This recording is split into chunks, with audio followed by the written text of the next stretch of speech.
Collision repair facilities pay their techs in many different ways, the most common being flat rate. Michael Giarrizzo is going to explain how he compensates his crew and why it leads to happier and more team-oriented employees.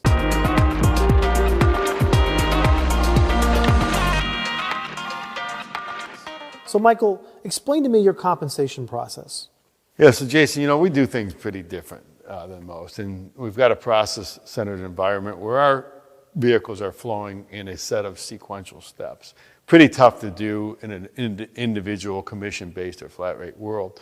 So we've adopted years ago, actually when we founded the company, our compensation process that has actually developed over the years, but it's really based on a straight hourly compensation and in some cases with team leaders, a salary-based compensation system. But we're an all-in company. So everybody that works at that location, every team member, administrative, production, detail are all in for the customer. And we'll also then share in a performance pool at the end of the month. And that performance pool is driven by EBITDA and then ramped up by that satisfied customer, actually customers that are telling family and friends that they would refer us. So how does that compensation process contribute to the quality of the work you do? So what we wanted to do is take away the incentive to skip steps or shortchange the repair. We wanted to put all the incentives on doing a quality repair, checking the vehicle through the strategic process. We have a number of quality control checks, really conveying and building a culture with the team that speed and quality are synonymous.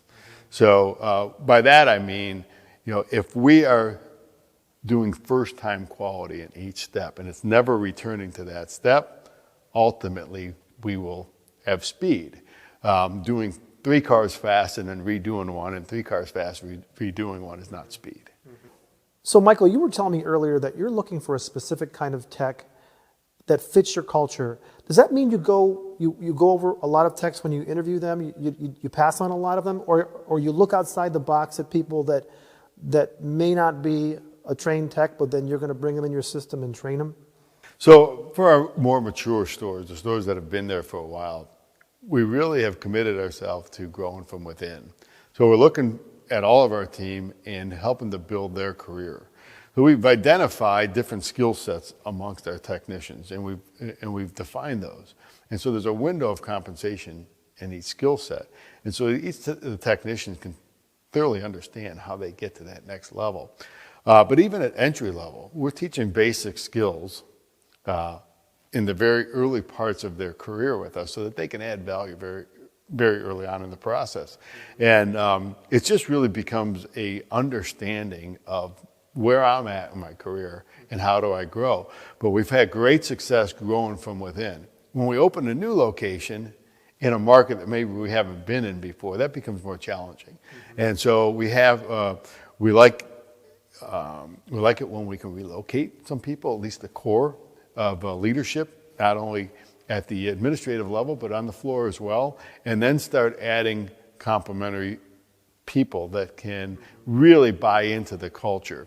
So that maybe mid-level technician that's looking for that additional training and maybe got swallowed up in a more commission-based or flat-rate world often are a good candidate. That entry level, if you will, that support level technician, the person that wanted to come into the industry but really never knew how they can develop a career, that's another great candidate. We're completely tooled, so we don't have toolboxes on the shop floor. It's just right, your employees do not own their own tools, right? We own all the hand tools. They're all point of view, so that creates a situation where they don't have to be concerned about that tool investment as well. Because everybody's incentivized around the final product and satisfying the customer, the technicians, the more veteran technicians, are more apt to share their skills and their experiences with some of the more support level or entry level people. So when you first proposed salary to your techs, was there any pushback?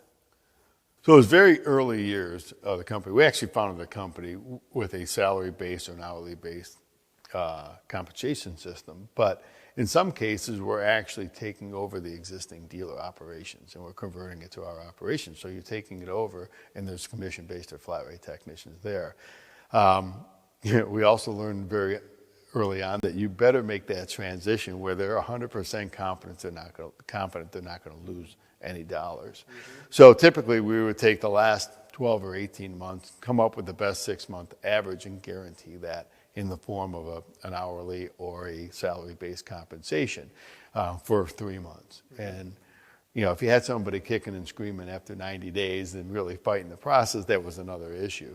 Yeah. But when people really get that comfort in realizing and they're confident that their paycheck is going to be consistent and the upside will be based on performance, almost in the form of a dividend, an ownership dividend, at the end of each month, they get pretty comfortable.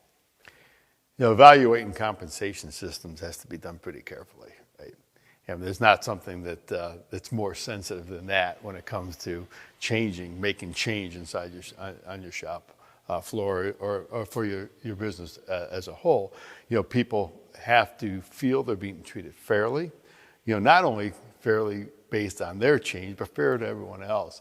So it's something that has to be done very, very carefully and very thoughtful. Mm-hmm. Well, thanks so much for your time today, Michael. I'm Jason Stahl. Thanks for watching.